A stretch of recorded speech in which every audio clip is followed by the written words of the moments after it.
Bonjour camarades et bienvenue dans cette nouvelle vidéo. Aujourd'hui nous allons parler du chef gaulois Brennus et de son grand fait historique, le sac de Rome en 390 avant Jésus-Christ.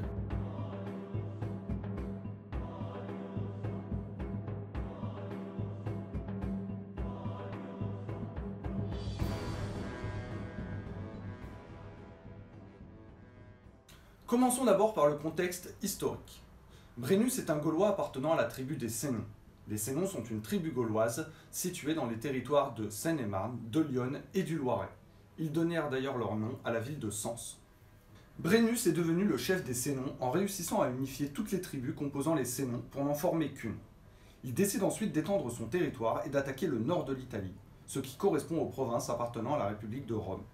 Rome à cette époque n'est pas un empire. Il s'agit d'un agglomérat de villes et de provinces réunis sous l'égide de la ville de Rome. Ce n'est que bien plus tard qu'ils deviendront l'Empire romain et qu'ils régneront sur l'Europe. Les événements que je vais vous raconter y ont d'ailleurs contribué. Il attaque et saccage d'abord Clusium, nommé aujourd'hui Chiusi, une commune italienne de la province de Sienne en Toscane.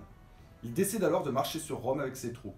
Lorsque les Romains sont informés de ces événements, ils sont pris de court et il lance un appel aux armes à tous les citoyens romains afin de constituer une armée qui pourrait arrêter les Gaulois. L'affrontement entre les deux armées a lieu le 18 juillet 390 près du ruisseau appelé Alia, qui donna son nom à la bataille, bataille de l'Alia. L'armée romaine mal préparée est terrassée par l'armée gauloise, beaucoup plus expérimentée. La défaite fut si importante que le 18 juillet fut dès lors considéré comme un jour néfaste dans le calendrier romain. La première mesure de Rome après cette défaite annonciatrice d'une attaque de la ville fut de mettre en sécurité les objets sacrés de la cité à Saere, une ville proche de Rome. Pour ceux qui restent à Rome, il est décidé que tous les hommes en âge de se battre, ainsi que les sénateurs et leurs familles, doivent se retrancher sur le Capitole, place fortifiée plus facile à défendre. Pour votre information, le Capitole est l'une des 7 collines de Rome. C'est le centre religieux de la ville, avec notamment le temple de Jupiter. Les Gaulois rentrent dans Rome 3 jours plus tard. Ils établissent le siège autour du Capitole et se mettent à piller le reste de la ville. Les Gaulois brûlent Rome et tuent tous les habitants demeurés sur place. Pendant ce temps, à Rome, les assiégeants gaulois tentent un assaut sur la citadelle romaine, mais l'attaque est repoussée. Toutefois, les Gaulois tentent un second assaut sous le couvert de la nuit. Celui-ci aurait été déjoué grâce aux oies sacrées de Junon, une déesse et l'épouse de Jupiter, protectrice des femmes, qui par leurs cris ont réussi à éveiller l'attention de Marcus Manilius. Ce dernier empêche les assaillants de prendre pied au sommet de la colline en repoussant un Gaulois qui avait presque réussi à escalader la forteresse et qui fit tomber dans le vide tous les autres Gaulois qui étaient derrière lui.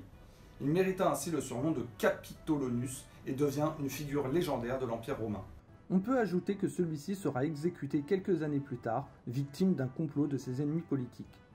Il faut savoir aussi que suite à cet épisode, les oies deviendront des animaux sanctifiés par Rome. Un autre moment mémorable de ce siège a eu lieu quand le jeune Caius Fabius Dorsuo n'a pas hésité à quitter le refuge du Capitole, traverser les lignes ennemies et rejoindre le Quirinal, une autre des collines de Rome, pour y célébrer une cérémonie familiale. Les Gaulois, stupéfaits face à cet acte de courage et de piété, l'ont laissé passer. Lui aussi restera dans les mémoires des Romains. Après 7 mois de siège et étant en proie à la famine, les assiégés décident de négocier leur reddition contre le paiement d'une rançon fixée selon la tradition à 1000 livres d'or, ce qui équivaut à 330 kg d'or. Lors de la pesée de la rançon, les Gaulois auraient utilisé des poids truqués. C'est en tout cas la version des Romains. Face aux protestations romaines qui lui demandent « De quel droit utilises-tu des poids truqués ?» Brennus s'énerve et dit « Du droit des vainqueurs » et lance son énorme épée sur la balance pour l'ajouter au poids demandé, et dira cette phrase « Vae victis », c'est-à-dire « malheur aux vaincus ». La rançon est énorme pour les Romains, et ils seront obligés de donner jusqu'au moindre bijou pour pouvoir la payer. Après ce désastre, la ville de Rome est dévastée, et il leur faudra au moins 30 ans pour qu'ils retrouvent la suprématie sur leur région. C'est aussi à cette période que les Grecs reconnaîtront pour la première fois la cité romaine comme faisant partie d'une culture commune. Les Grecs ont été très touchés par ce pillage de la ville, puisque eux aussi s'étaient fait attaquer par une tribu gauloise un siècle plus tôt qui avait saccagé le sanctuaire de Delphes. Le chef gaulois s'appelait d'ailleurs aussi Brennus. Les Romains prirent également conscience que leur défense n'était pas suffisante. Ils érigèrent la muraille servienne d'une longueur de 16 km et haute de 7 mètres. Et enfin, on peut ajouter aux conséquences de cette attaque un tournant majeur dans l'histoire de Rome, voire même de l'humanité, puisque cet événement fut l'un des moments les plus importants du processus ayant conduit Rome à s'étendre et à conquérir d'autres territoires. Une expansion qui donnera naissance à l'Empire romain. C'était l'histoire de Brennus le Gaulois et du sac de Rome. J'espère que vous avez apprécié la vidéo. N'hésitez pas à vous abonner, à me laisser un avis en commentaire. On se retrouve bientôt pour une nouvelle vidéo et à la prochaine, camarades!